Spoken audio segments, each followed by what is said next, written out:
함께 예배하며 감사합니다. 오늘 주신 말씀 가지고 예루살렘 교회에서 열린 회의 진리에 이르기 위한 공동체의 노력이라는 큰 제목 가지고 두 번째 시간 말씀 나누겠습니다. 사도행전을 꽤나 오래 우리가 좀 살피고 있고 함께 걷고 있습니다. 보시면서 들으시면서 아시겠지만 사도행전 안에 복음의 씨앗이 심겨져 예루살렘부터 시작된 교회의 역사는 사실은 그렇게 순탄한 역사가 아니었습니다. 그래서 거칠 것 없는 어떻게 보면 아우토반과 같은 그런 전진의 역사가 아니라 수많은 장애물을 넘어서는 지난한 진전의 역사였죠. 어려움이 있었고 방해가 있었고 갈등과 문제가 있었습니다. 그런데 오히려 그 속에서 하나님은 더 깊이를 만드시고 넓이를 만드시죠. 우리 인생이 그런 것 같습니다. 뭐 저도 그렇고 우리 사랑하는 성도들도 그렇고 만만치 않은 생애를 살고 계시죠. 그 무게가 때로는 우리를 짓눌러서 참 죽고 싶은 만큼 힘들 때가 분명히 있습니다. 그런데 우리가 항상 생각해 보면 지나고 보면 사실은 그것 때문에 자란 게 있죠. 그것 때문에 우리가 더 깊어지고 넓어진 게 있죠. 교회 역사도 그러했습니다. 무조건적인 확장이 성장이 아니라 내실이 있어야 되고 복음을 담아내야 되고 더 많은 이들을 품어야 되다 보니 어쩌면 그런 갈등은 자연스러운 일인지는 모르겠습니다. 특별히 오늘 15장에 있는 이 할례의 논쟁을 다루고 있는 예루살렘 교회 안에서의 회의도 사실 그런 진전의 역사의 한 모습입니다. 어떤 일이 있었습니까? 당시 교회 안에 일부 유대인 출신들의 그리스도인들은 주께로 돌아온 이방인들이 상당히 불편했습니다. 방금 전까지만 해도 적대시하고 또 버림받은 자들을 여겼던 이들이 예수 하나 믿는 것 때문에 같은 선상에 있다는 게 참 꽤나 불편했던 거죠. 그래서 일부 그리스도인들은 유대인 출신 그리스도인들은 할례를 행하고 모세의 율법을 지켜야 되는 것을 강력하게 주장하게 됩니다. 이방인들도 유대인처럼 살아야 된다라는 것이죠. 이 일이 안디옥 교회도 이렇게 가르치는 자들이 와서 문제가 되게 된 겁니다. 그래서 주된 인원이 이방인이었던 안디옥 교회는 이 형제들을 향한 이런 어떤 유대인 출신들의 그리스도인들 가르침이 갈등이 될 수밖에 없던 상황입니다. 바울과 바나바가 적지 않은 다툼과 변론을 벌이면서 그건 복음의 본질로부터 벗어난 것이다. 차별 없이 조건 없이 오직 예수 믿는 믿음으로만 유대인이나 이방인이나 다 구원받는 게 복음일진데 이방인들에게 또 다른 조건을 부여하는 것 자체가 복음을 부정하는 거다라는 이야기를 하면서 다투게 됩니다. 사실은 일부 유대인 그리스도인들의 이 주장 자체의 이면에는 깊은 곳에 선민의식이 깔려있는 것이죠. 이런 차원에서 갈등이 될 수 있었고 분열로 갈 수 있었지만 우리가 지난 시간에 봤던 것처럼 당시 교회는 이 문제를 예루살렘 교회에 있는 영적 지도자였던 사도들 앞으로 데려갑니다. 이는 그들이 적어도 다른 신앙적 견해를 갖고 있었지만 넘지 않은 선이 있었는데 모두가 말씀 앞에서 묻자라는 거였습니다. 네와 내가 다르니 원수가 되고 등을 돌리는 차원으로 서로를 적대시하는 그런 차원으로 딜러간 게 아니라 그럼 이 문제를 우리 말씀 앞에서 고민해보자. 이런 자세가 있었다는 겁니다. 어쩌면 서로 극간의 대립이 될 수 있었던 그 관계가 한 테이블에 앉아 서로의 입장을 허심탄회하게 충분히 이야기하고 또 들어주는 이 시간 속에서 오늘 이 예루살렘 교회의 회의의 논쟁은 점점 방향을 잡아가게 되는 것을 우리가 보게 됩니다. 이런 면에서 이곳에서 벌어진 논쟁은 서로를 이기기 위한 전쟁이 아니라 진리대로 교회를 세워가기 위한 거룩한 투쟁이었습니다. 이 논쟁은 전쟁이 아니라 누군가는 이겨야 되는 치열한 싸움이 아니라 어떻게 하면 이 우리의 고민이 하나님 말씀 앞에 합당한 방향을 찾아가겠느냐라는 거룩한 투쟁이었습니다. 그래서 결국 그 과정 속에 우리는 복음의 본질이 더 선명하게 드러나는 것을 이제 확인하게 됩니다. 이제 1차 선교여행을 마치고 이제 바울이 2차 선교여행을 가기 이전에 이 문제가 해결됨으로 인해서 이제 이후에 이방 지역의 복음이 전해질 때 좀 더 수월해지게 된 거죠. 왜냐하면 당시 공개였던 오늘날 우리 말하면 교단의 총회와 노예 역할을 했던 예루살렘 교회가 분명한 기준을 제시했기 때문입니다. 율법과 할례를 구원의 조건을 제시하지 말아라. 복음의 본질이 아니다. 명확한 기준을 제시해 주니까 바울과 바나바가 각각의 지역에 갈 때마다 복음을 전할 때 좀 더 공신력 있게 행동할 수 있었으니 오늘 이 예루살렘 교회의 회의는 이후 펼쳐질 선교 여행에 활력을 더하는 기반이 되었던 것이죠. 더 나아가 한 몸으로 부름받은 유대인과 이방인이 서로를 치열하게 갈등의 관계로 만들 수 있었던 요소를 다른 방향으로 정리해 가면서 한 몸 되어가는 또 계기가 되기도 합니다. 서로를 향한 사랑과 배려를 배웁니다. 양보해야 될 것을 배웁니다. 그러면서 그리스도의 몸이 무엇인지를 알아갑니다. 자, 이런 내용을 담고 있는 이 대화의 과정, 이 숙고의 과정 속에서 어떤 내용이 진전되고 있는지는 이제 오늘부터 보게 되는 야고보의 결론적 제안, 충분히 말하고 충분히 듣고 당시 회의에 아마 수장이었던 이 야고보가 이제 최종적인 결론을 내리면서 이제 방향을 잡아가게 됩니다. 꽤나 흥미롭습니다. 우리 13절 말씀 같이 한번 보도록 하겠습니다. 말을 마침에 야고보가 대답하여 이르되 형제들아 내 말을 들으라. 일단 야고보가 이제 모든 대화가 마쳐지고 충분히 서로 이야기한 뒤에 처음으로 말을 꺼내는데 이렇게 말합니다. 이제 형제들아 내 말을 들으라. 이것은 한 개인의 의견을 말한다는 게 아니라 이제 그 회의석상에 회의를 이끄는 지도자로서의 공식 발언인 거죠. 우리 보통 회의하다 보면 다 충분히 얘기하셨죠? 자 여러분 최종 제안하겠습니다. 뭐 이런 분위기인 겁니다. 그런데요, 그 제안을 할 때 가장 처음 언급했던 단어가 뭡니까? 형제들아. 가만히 그 현장을 생각해 보세요. 충분히 대화를 나눴지만 속 깊은 생각 속에는 왜 긴장감이 없었겠어요? 이 회의가 어떤 결론을 갖냐에 따라서 예루살렘 교회 안에 일부 유대인 출신 그리스도인들은 야 우리가 이겼다라고 생각할지도 모르는 상황이었거든요. 아니면 이방인은 좀 더 무거운 짐을 져야 될 상황이기도 했었고요. 어떤 결론으로 가냐는 되게 중요한 시점이었습니다. 그 결론이 또 다른 갈등을 만들 수도 있었습니다. 그런 차원에서 오늘 야고보는 먼저 선수 치듯이 뭐라고 말합니까? 여기 앉아있는 유대인 신자 여러분, 여기 앉아있는 이방인 신자 여러분, 우리 다 형제인 거 알고 계시죠? 요 얘기부터 시작하는 겁니다. 어떤 결론을 이야기하기 전에, 어떤 의견을 정하기 전에 가장 중요한 본질을 상기시켜주는 거죠. 우리 모두 다 예수의 안에 형제인 거 알고 계시죠? 어떤 분위기인 줄 아시겠죠? 우리가 서로 형제인 것을 기억하게 하는 것은 이 결정이 혹여라도 자신의 생각과 다르더라도 잘 받아주세요. 이 얘기를 하는 겁니다. 우리가 같은 생각을 하면 참 좋겠지만 우리의 삶의 배경이 다르고 신앙의 이력이 다르다 보니까 같은 상황을 모두 다르게 봅니다. 다른 게 틀린 건 아니잖아요. 그 다름 속에 사실은 서로 배우기도 하니 또 유익이 되는 부분도 있죠. 교회는 같은 생각을 해서 교회가 되는 게 아닙니다. 같은 혈연이기 때문에 교회가 되는 것도 아니고 같은 성향의 사람들이 모였기에 교회가 되는 게 아닙니다. 그러면 교회는 동호회죠. 동호회죠. 교회는 예수 은혜로 형제가 되는 줄 믿습니다. 그렇기 때문에 어떤 다른 의견이 나타난다고 할 때 우리는 더 큰 가치인 형제됨 안에서 이해할 필요가 있다는 것이죠. 여러분 우리가 좋아하는 교회 어떻게 보면 교회 앞에 붙어있는 표어 같은 게 있죠. 따뜻한 사귐과 선교적 공동체. 일상의 성교 속에서 일상은 선교적 공동체를 만들어요. 근데 그 앞에 따뜻한 사귐은 원래 이렇게 말하는 말씀입니다. 따뜻한 분위기가 아니고 사귐이 만든 따뜻함입니다. 따라해 주세요. 사귐이 만든 따뜻함. 시작. 사귐이 만든 따뜻함. 오늘 야고보의 논리도 보면 형제라는 말이 다른 말입니다. 무슨 말이냐? 나와 너가 합의된 그 무엇이 있어 묶여있는 관계가 아니고 예수 그리스도라는 새로운 공간에 내가 들어가고 당신도 들어와서 만든 하나됨입니다. 그러니 나와 너와의 친밀함을 뛰어넘어서 예수님이라는 울타리 안에서 모여있어 만들어진 하나됨이라는 사실 속에서 이런 생각을 갖게 되는 거죠.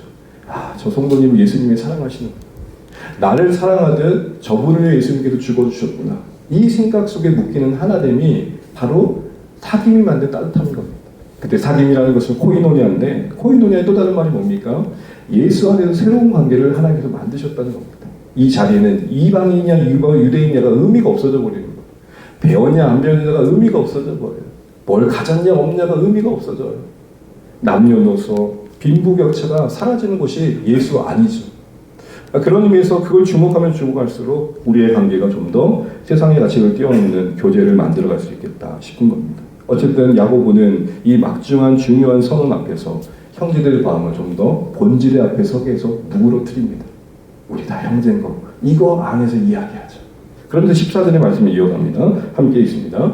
하나님이 처음으로 이방인 중에서 자기 이름을 위하여 백성을 취하시려고 그들을 돌보신 것은 시몬이 말하였으니 조금부터가 있네요. 먼저 여러분 이 14절 말씀은 이제 이야기를 하면서 뭘 이야기하냐면 베드로, 시몬이 말한 것을 증언한 것을 요약합니다. 두 가지를 이야기하는데 하나는 이 베드로가 경험했던 이야기를 두 가지로 요약하는 겁니다. 고넬료가 이방인이잖아요. 그 이방인이 예수님을 만나고 회개하고 돌아오는 그 사건을 이야기하면서 첫 번째 야고보는 하나님이 그들을 돌보셨다는 이야기를 합니다. 하나님이 그들을 돌보셨다. 여기서 돌보셨다는 말의 의미는 뭐냐면 신방하셨다, 방문하셨다, 구원하게 찾아가셨다 이 말입니다. 이것은 구원의 주도권이 하나님께 있음을 강조하는 겁니다. 고넬료가 원해서 그 가정이 바람으로 구원 얻은 게 아니라 하나님 그냥 일방적으로 기습하듯이 찾아가셨다는 거예요. 고넬료 가정에 습격하신 사건이 구원의 결과를 맺었다 이 얘기를 하고 있는 겁니다. 고넬료와 그 가정의 회심이 하나님이 먼저 그들에게 신방하심으로 인한 은혜의 결과라는 것을 강조하는 것이죠. 야고보가 가만히 들어보니까 이방인 가정이었던 고넬료 가정이 구원 얻는 데 있어서 하나님의 찾아가심이 있었구나 이걸 꺼내고 있는 거예요. 왜 이야기를 했을까요? 그 자리에는 모두에게 말하는 거죠. 우리의 구원의 시작은 하나님이셨다. 우리도 어느 중에 그 구원에 있어서 선제 조건을 갖고 있는 자가 없었다는 거예요. 그래서 여러분 거듭 말씀드리지만 구원은 선별이 아니라 선택이에요. 선별이라 하면 그 구원받음의 조건이 내게 있는 것이고 선택이라 하면 그 구원하심의 주권에 하나님의 사랑이 시작이었음을 강조하는 거죠. 그러게 구원을 설명할 수 없는 거죠. 내 안에 그 무엇도 구원받을 만한 자격과 조건이 없기 때문입니다. 지금 야고보는 그걸 강조하고 있는 거예요. 이방인들의 구원도 그렇게 하나님의 은혜 가운데 이루어진 일들이라는 거. 그러니 인정해야 된다는 거. 까놓고 이렇게 말하는 거죠. 너희들이 뭔데 구원을 가지고 왈가불가하는 거야. 하나님이 하신 일인데 이렇게 얘기하는 거예요. 그러면 또 하나 뭘 얘기합니까? 이거 보면 유대인들이 이스라엘 사람들이 좀 긁힐 만한 이야기를 합니다. 뭐라고 얘기하죠? 자기 이름을 위한 백성을 취하셨다. 이 고넬료의 가정의 구원은 이방인들의 구원을 상징합니다. 이 사건은 어떤 일을 이룬 거라고 말합니까? 자기 이름, 하나님의 이름을 위한 백성을 취하신 거라고 말합니다. 여러분 이게요 이스라엘의 고유 표현이거든요. 그러니까 유대인들의 가장 앞에 전제되는 게 뭐냐면 하나님이 자기의 영광을 취하신 백성이라는 게 이스라엘의 또 다른 이름이에요. 네임이에요. 근데 그거를 떡하니 누구에게 좀 붙이고 있어요? 이방인들에게 붙이고 있는 거예요. 그러니까 못마땅한 거죠. 예를 들어서요. 여러분 예의니까 이해하지 말고 양양을 들어주세요. 세계적인 가수라고 소개하는 A라는 가수가 있다는 생각해보세요. 여러분 그 A라는 가수가 각각 다르겠지만 근데 이제 어디서 듣지도 못하는 이제 신인 가수가 딱 나타나가지고 여러분 세계적인 가수 누구입니다. 그러면 여러분 뭐라고 하겠어요? 헐 뭐요? 이럴 거잖아요. 그러니까 나에게만 붙여져야 형용사와 같은 자기 이름을 위하여 구별하셨다는 이 이름이 떡하니 지금 이방인들에게 적용되고 있는 것 자체가 이스라엘 듣기에는 당황스러울 만한 일이에요. 근데 야고보는 그걸 꺼내고 있어요. 뭘 말하고 있는 거죠? 너희만을 위한 이름이 아니라 이방인들을 위한 하나님의 부르심이라는 거죠. 이 표현을 동일하게 이방인들에게도 적용함으로써 하나님의 이름을 나타내는 동일한 백성으로 그들을 삼으셨다는 것을 강조하는 겁니다. 그러면서 시므온이 이걸 말했다라고 말합니다. 여러분 이상하지 않아요? 내내 앞에는 베드로가 말했다고 해놓고 왜 여기서는 시므온이라고 할까요? 여러분 시므온이라는 이름은 뭘까요? 베드로의 히브리식 이름이에요. 자, 요 예루살렘 회의 안에서 가장 지금 뭔가 열받아 있는 사람들은 어디 부류예요? 자기 그때 됐으면 하는 그 간절한 바람을 갖고 있는 사람 누구일까요? 유대인 출신일까요? 이방인 출신일까요? 유대인 출신들이겠죠, 여러분 상식적으로. 그러면 야고보 입장에서 누굴 좀 누구로 들여줘야 될까요? 우리 같이 하다 보면 야, 저 사람을 설득하면 우리 모두 마음 모을 수 있어. 그런 경우가 있잖아요. 그러니까 유대인이 딱 그런 그룹이었던 거예요. 그래서 이렇게 얘기하는 거예요. 시몬이라는 이름이 히브리식 이름이라는 거잖아요. 너희와 같은 유대인 베드로도 이렇게 말했어. 너희들이 그렇게 존경하는 베드로도. 그래서 베드로를 뭐라고 불러요? 시몬이라고 불러요. 왜요? 맞아, 베드로 유대인이었지? 이거 참 그래, 그 유대인인 베드로도 이렇게 말했어. 그러니까 우리 다른 말 하지 말자. 이렇게 얘기하는 겁니다. 그러면서 15절 말씀으로 이제 오늘 본문에 이제 나아갈 새로운 그 방향성의 근간이 있는 아주 중요한 말을 선언합니다. 같이 한번 읽죠. 선지자들의 말씀이 이와 일치하도다 기록된 바. 이 15절 말씀은 여러분 짧은 말씀이지만 아주 중요한 신앙의 원리를 담고 있습니다. 여러분 14절 하반절과 15절 이어지는 맥락을 보시면 이렇게 말하고 있지 않아요? 야고보가 베드로가 곧 시므온이 말했으니 하나님의 뜻이다 이렇게 믿자라고 하지 않고 있고 시므온, 그 베드로가 이렇게 말했는데 이게 뭐하고 일치하니까 하나님께서 받아들이자 그래요? 말씀과 일치하니까. 자, 당시 베드로는 그래도 존경받는 지도자였습니다. 예수님을 봤던 증인이잖아요. 그러니까 베드로가 말했으니 다 믿자 이렇게 말해도 될 텐데 베드로가 말했는데 그게 뭐와 일치한다고요? 말씀과 일치하니 하나님께서 받아들이자 이렇게 얘기하고요. 야고보 입장에서는 베드로의 어떤 인정, 친분을 근거로 이야기하고 있는 게 아니에요. 하나님의 말씀에 근거해서 지금 판단하고 있는 것이죠.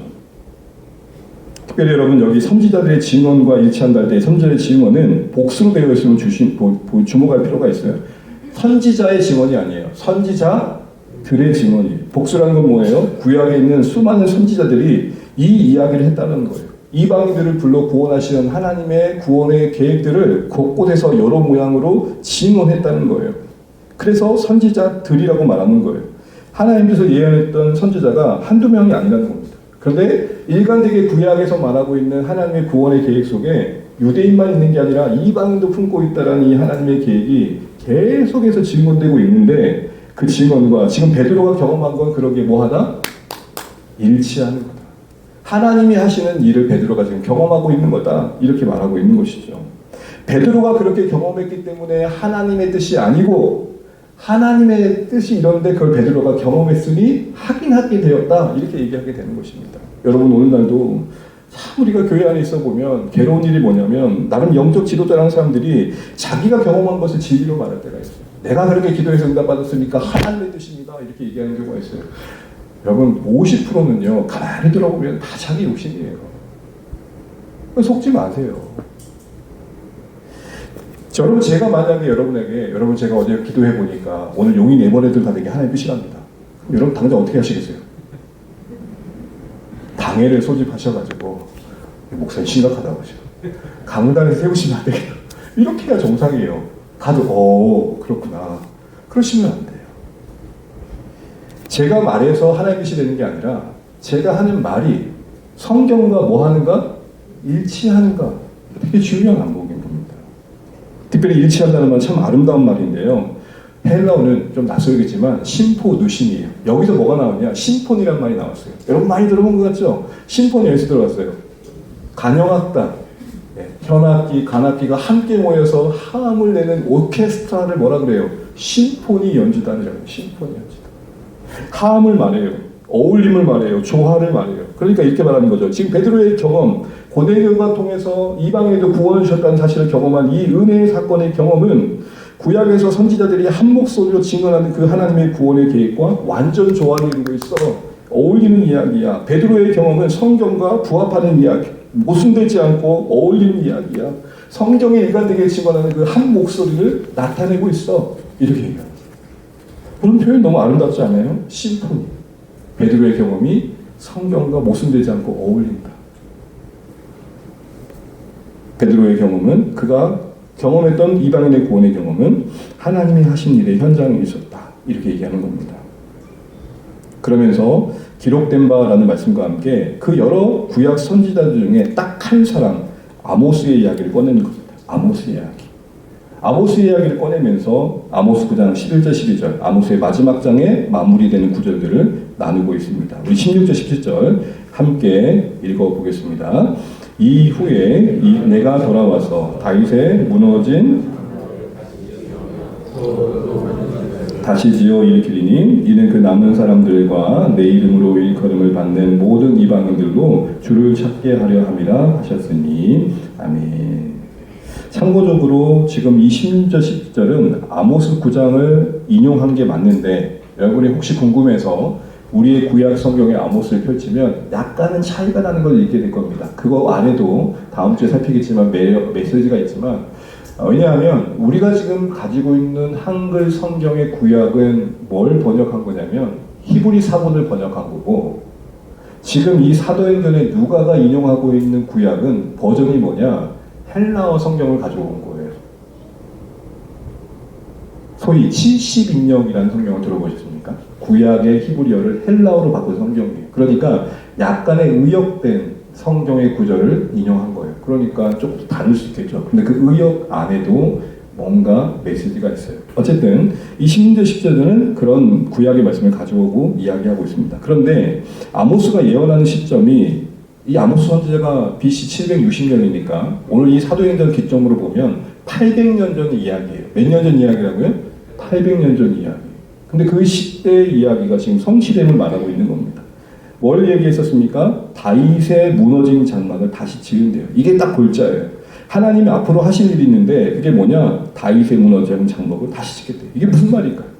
다윗의 장막이란 참 낯설죠. 다윗의 장막이라는 것은 다른 말로 말하면 다윗의 가문, 다윗의 왕조를 말합니다. 그런데 그 가문을 다시 세우겠다 이 말은 무엇이냐? 하나님께서 다윗에게 약속하신 후손 가운데 한 사람을 왕으로 세워 나라를 세우시겠다라는 이야기를 하는 겁니다. 여러분 다윗이 이스라엘 왕으로서 이후에 진행되었던 이스라엘 역사를 보세요. 그들이 솔로몬 이후에 분열하잖아요. 북이스라엘과 남유다로 분열하고 북이스라엘도 아스르에 망하고 남유다는 결국 바벨론의 포로가 되고 멸망으로 치다가요. 다시 돌아오긴 했지만 나라를 되찾지 못했어요. 그래서 그들은 계속 기다렸어요. 다윗의 왕가를 세울 메시아를. 어떤 맥락인지 아시겠죠? 그래서 간절히 기다렸어요. 지금도 기다리고 있어요. 그런데 예수님은 그 자신이 그 다윗의 후손으로 오셔서 다윗의 왕가, 곧 메시아의 왕국, 또 다른 말로 우리가 알고 있는 하나님 나라를 세우실 분을 자신을 나타내 주셨던 거죠. 그 성취가 예수님 안에 이루어지고 있는데 이제 문제는 뭐냐면 그 메시아의 왕국을 바라보는 이스라엘 출신들의 입장과 지금 사도행전에서 말하고자 하는 입장에 차이가 있었던 겁니다. 17절 보시게 되면 그 다윗의 무너진 장막을 세운다고 할 때 17절은 그 다윗의 무너진 장막을 다윗이 세우는 메시아의 왕국을 뭐라고 설명하고 있습니까? 우리 17절만 다시 한번 읽어볼까요? 시작. 이는 그 남은 사람들과 내 이름으로 일컬음을 받는 모든 이방인들로 주를 찾게 하려 함이라 하셨으니 네, 앞으로 세워질 다윗의 무너진 장막에 다시 세워진 그 왕국은 외형적으로 어마무시한 나라가 아니라 내용적으로 이방인을 품는 범우주적인 나라라고 얘기하고 있는 거예요. 여러분 이거는 이스라엘이 전혀 일도 기대하지 않았던 나라예요. 이스라엘이 기대했던 나라는 뭐냐? 다윗 때처럼 강건한 나라, 크고 힘센 나라. 그런데 무슨 이방인들이 들어오는 나라, 무슨 사랑의 나라, 평화의 나라? 그게 아니었단 말이에요. 그런데 하나님이 계획하신 다윗의 가문을 통해 일으킨 나라는 뭐였어요? 사랑의 나라, 범우주적인 이방인을 품는, 무사람들을 품는 그 나라였단 말이에요. 평화의 나라였단 말이에요. 모든 민족을 품는 나라. 어떤 한 특정 민족만의 나라가 아니었던 것이죠. 그런 나라를 계획하셨고 그 계획대로 지금 이방인들이 주께로 돌아오고 있는 거야. 지금 그 얘기를 하고 있는 겁니다.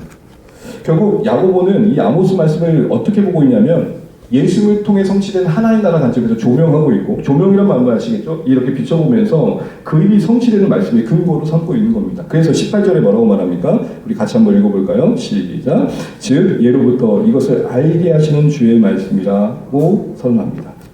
이렇게 아모스의 말씀을 뭐라고 결론 짓고 있냐면 예로부터 이것을 알게 하시는 주의 말씀이라고 덧붙입니다. 예부터, 이전부터, 영원전부터 하나님은 이것을 계속해서 계획하시고 알게 하셨다라는 것. 무슨 말일까요? 이방인들이 구원받는 것이 하나님이 유대인들에게 실망해가지고 갑자기 세운 계획이 아니라 태고 전부터 이 일들을 품고 계셨다. 그러니까 우리는 마트에 갈 때 뭘 사야겠다고 계획을 하고 가시잖아요.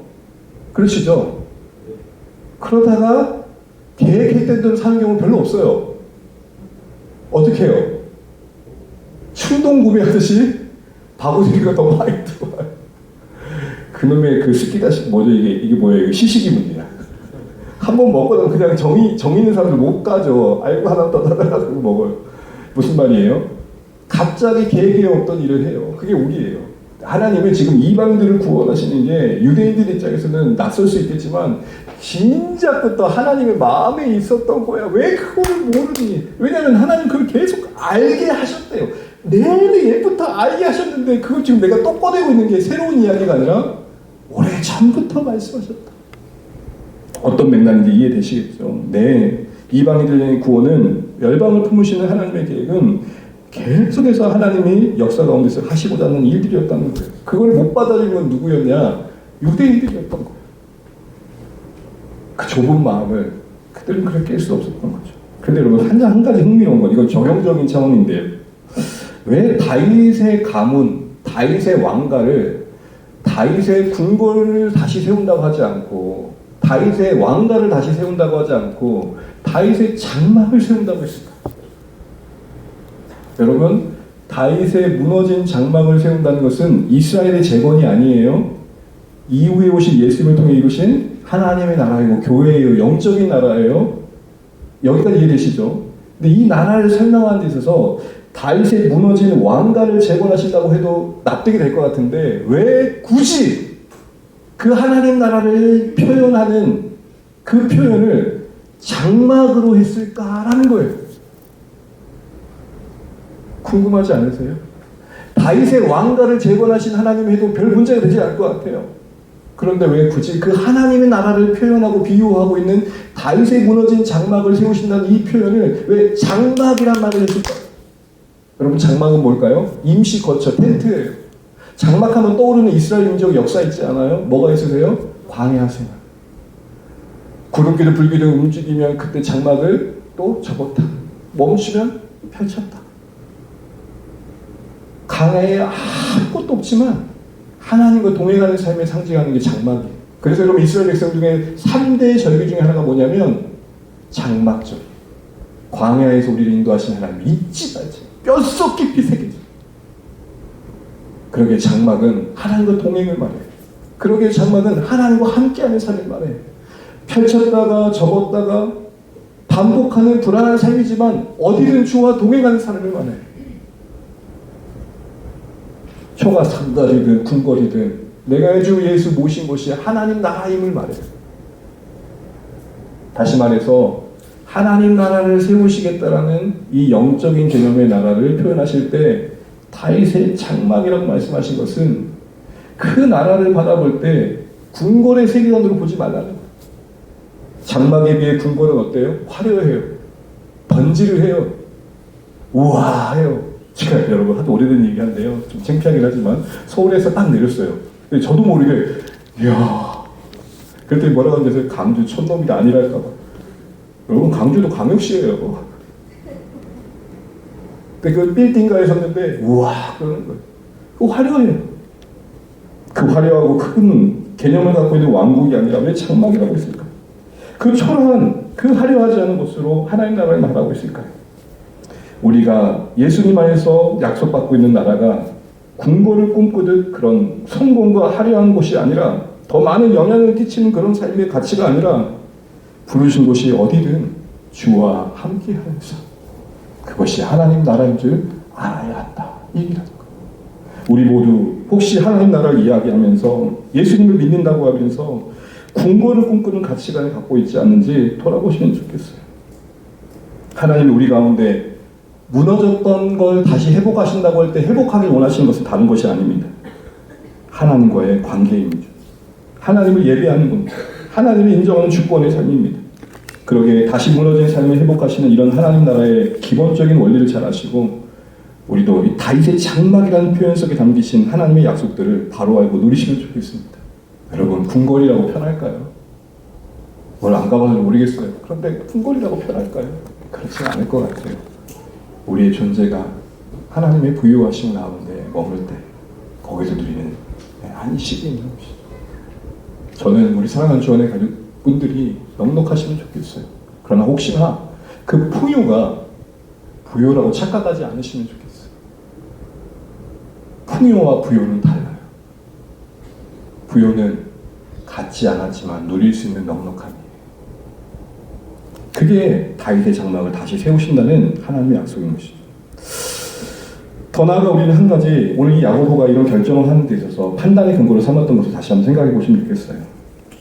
선지자들의 말씀과 일치했다는 표현을 다시 한번 생각해 보시죠.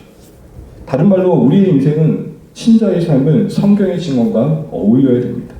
우리의 언행, 삶의 양식, 선택, 신앙의 가치가 말씀과 조화를 이루어야 돼요. 하모니를 이루어야 돼요. 우리 안에 말씀이 만드는 음률이 있어야 돼요. 말씀이 우리 안에 부여될 때 만드는 삶의 창조적인 신앙의 리듬들이 있어야 된다는 것이죠. 이를 위해서 우리는 구체적으로 매 순간마다 고민해야겠죠. 내 생각이 지금 하나님의 뜻과 일치하는가? 내 경험이 지금 하나님의 마음과 부합하는가? 세상의 흐름을 따라가고 있지는 않는가 생각해 봐야 되는 것이죠. 여러분, 지금도 하나님께서는 말씀을 통해 성령 안에서 우리의 생각과 가치관을 인도해 가신 줄 믿습니다. 그렇기 때문에 매 순간마다 여러분 쉽지 않겠지만 말씀의 기준을 삼고 말씀과 어울리는 하모니를 만들어 가시는 우리의 삶 되시기를 간절히 축복합니다. 어느 경우는 신앙을 가지고 자신의 생각을 정당화할 때가 참 많아요. 하나님의 이름과 말씀을 명분 삼아서 자기의 욕망과 야심을 정당화할 때가 많아요. 신앙은 하나님의 이름을 빌려 자신을 정당화하는 싸움이 아니라 하나님 앞에 내가 깨어지고 하나님 뜻을 분별하며 순종이라는 삶이겠죠. 그런데 여러분, 여기 한 가지 더 생각할 것이 있어요. 말씀과 일치했다는 표현을 다시 한번 주목해 보세요. 저는 이런 질문을 해봤어요. 왜 성경과 같다라고 하지 않았을까? 왜 성경과 똑같다라고 하지 않았을까? 여러분, 성경은 기록된 하나님의 말씀인 줄 믿으시죠? 언어로 되어 있어요. 그런데 이 언어이다 보니까 그 당시에 이 언어가 어떤 맥락에서 어떤 배경 속에서 적혀 있는지를 헤아리는 살핌이 필요해요. 다시 말해서 여러분, 성경에 보면 꼭 서로가 입맞춤하라는 말이 있어요. 여러분, 이걸 그대로 문자적으로 적용하면 어떻게 될까요? 난리 날 거예요. 아니, 성경에 서로 입맞춤하라고 해서 입맞춤했는데, 여러분, 제가 갑자기 예배 끝나고 여러분이 허그가 입맞춤한다는 생각이 드세요. 아, 또 당연히 여셔야죠. 제 목소리 이상해지죠. 무슨 말이냐? 그때 당시 입맞춤은 뭐냐?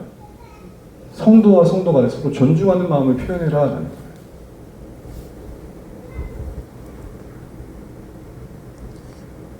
그런 상황들을 고려하지 않고 그러기 때문에 문자 그대로, 문자에 집착해서, 조문에 집착해서 그대로 읽다 보면 오류를 낳기가 참 쉬워요. 그런 경우들 저는 많이 봐요. 성경을 해석하고 실천하는 데 있어서 가장 중요한 것은 일치이지 같음이 아니에요. 일치라는 것은 본 의미, 원칙은 알되 상황과 맥락에 맞게 유연하게 적용해가는 하모니를 만들고 조화를 만드는 거예요. 여러분, 예수님께서 기도를 가르칠 때 이렇게 말씀하지 않았어요? 너희는 이렇게 기도해라. 너희는 이와 같이 기도해라 그랬지 이대로 기도하라고 하지 않았어요. 성경을 찾아보세요. 주기도문을 가르치실 때 너희는 이대로 기도하라고 하지 않아요. 보세요. 토시 하나 틀리지 마라 그래요. 여러분, 만약에 하늘에 계신 우리 아빠지요 그러면 혼날까요? 오타가 나면 하나님께서 이내이런 그러실까요? 그게 아니란 말이에요. 그럼에도 불구하고 성경을 해석하고 실천하면서 너무 문자에 집착할 때가 있어요. 문자를 고려해야 돼요. 문자에 담긴 역사, 배경, 맥락, 문해적인 의미들을 다 살펴야 돼요. 그러나 그거 없이 문자를 그냥 다이렉트로 자신에게 적용하는 것은 큰 문제가 될 때가 많아요. 한 예를 들까요? 비윤리적이고 반사회적 행동을 정당화할 때가 많아요. 제가 어느 날 뉴스를 봤는데, 오래된 얘기를 하면 여러분도 기억하시겠지만, 절에 가가지고, 우리 절에 가면 이제 그런 큰 이름 표현을 보겠다. 네, 거기 가면 이제 인사를 하잖아요. 그분들은, 불교 신자들은 그 불차성에다가 이 부처는 우상이라 그래가지고 돌로 깨고 망치로 깬 사건이 있었어요.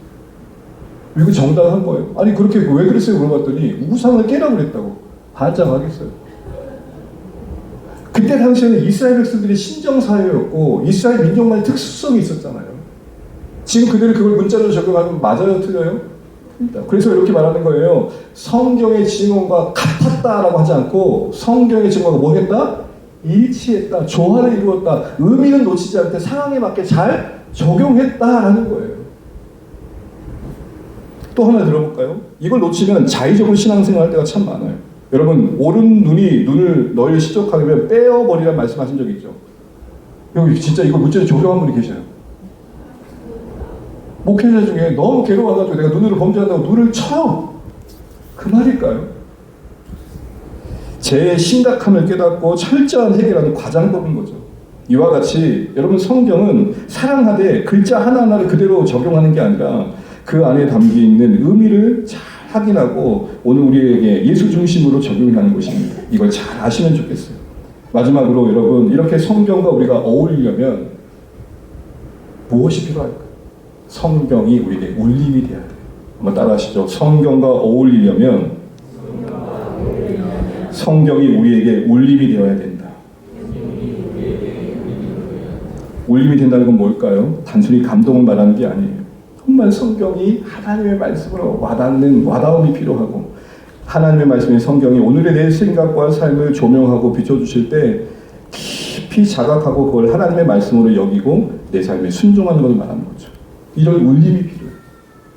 성경이 우리에게 울림을 주지 않는데 어떻게 말씀이 우리 삶을 어울리게 만들어갈 수 있겠어요? 울림이 되려면 기본적으로 성경이 충분히 하나님의 말씀을 신뢰하셔야 돼요. 오늘 본문을 봐도 이미 성경은 하나님의 말씀을 자증합니다. 스스로 증거합니다. 앞서 아모스 9장이 BC 몇 년 전이라고 했습니까? 사도행전 오늘 본문의 기적으로 800년 전 이야기예요. 근데 그 800년 전의 예언이 지금 놓쳐지지 않고 기억되어져 성취되고 있음을 보여주고 있어요. 우리는 기억 속에서 희미해진 일들이지만 하나님은 그 약속을 기억하고 지켜가고 계시다는 거예요. 서로 다른 시대의 이야기들이 예언되고 있지만 그 모든 게 다 하나의 예수님을 향한 이야기로 모여지고 있단 말입니다. 그림 하나 보여주시죠. 이전에 한번 보여드렸던 건데 성경의 하이퍼링크라는 책이 그런 설명을 하는 그런 내용입니다. 근데 어떤 목사님이 이제 이렇게 적용을 해본 거예요. 우리가 여러분 이제 컴퓨터나 이제 문서 자료를 같이 보면은 이렇게 그걸 클릭하면 다른 걸 연결될 때가 있잖아요. 링크, 우리 보통 문자 오면 링크 연결하세요 그러잖아요. 링크 연결하면 다른 데로 가잖아요. 그것처럼 오늘 사도행전 오늘 본문의 말씀을 이렇게 딱 클릭하면 어디로 가요? 아모스로 간다는 거예요. 아모스를 클릭하면 어디로 가요? 사도행전 15장으로 온다는 거예요. 이렇게 해서 연결되는 것들이 무려 6만 3천 개가 넘어요. 자, 창세기부터 요한계시록까지 성경 66권의 저자는 40여 명이 넘어요. 기록 시기만 봐도 1500년이에요. 이렇게 긴 시간에 다양한 사람들이 다양한 복의 속에 쓴 각 권이 어떻게 하나의 이야기가 될 수 있겠냐고. 가능한 건 딱 한 가지예요. 저자가 오직 하나님 한 분이시에요. 하나님이 각자에게 주신 말씀일 때 가능한 거죠. 말씀을 맺겠습니다. 사랑하는 주 안에 가족 여러분, 성경을 충분히 신뢰할 하나님의 말씀을 믿습니다. 그 말씀 앞에 우리의 오늘의 삶을 비추는 울림이 있어서 우리의 삶에 성경과 어울리는 열매를 맺어가시기를 간절히 축복합니다. 오늘 야고보가 이 중요한 순간에 형제들아 하면서 서로의 마음을 다독입니다. 예, 교회는 사역보다 관계가 중요합니다. 일을 내고 결정하는 것도 참 중요한 가치지만 그 전에 더 중요한 것은 우리가 그런 일을 할 만한 관계가 만들어지는 게 더 중요하다는 걸 배우게 됩니다. 형제들아, 이게 보이지 않으면 일은요 우리를 깨뜨릴 수가 있어요. 남이 되게 할 수도 있다고. 그래서 형제들아가 중요해요. 그리고 나서 야고보는 말씀의 근거에서 판단합니다. 말씀과 일치되는 결정을 내려갑니다. 베드로가 말했으니까 아니에요. 제가 아는 분 중에 그런 분이 있어요. 누구 목사님 말했으니까 그 진리라고. 미쳐요. 환장해요. 그러지 마세요. 그 목사님을 좋아하는 건 알겠어요. 그 목사님을 사랑하는 건 알겠어요. 그러나 여러분, 그 목사가 진리는 아니잖아요. 말씀과 일치하지 않으면 그 누구도 거리를 두셔야 돼요. 더 나아가 이 말씀이 네 안에 이런 조화를 만들려면 말씀이 울림이 되셔야 돼요.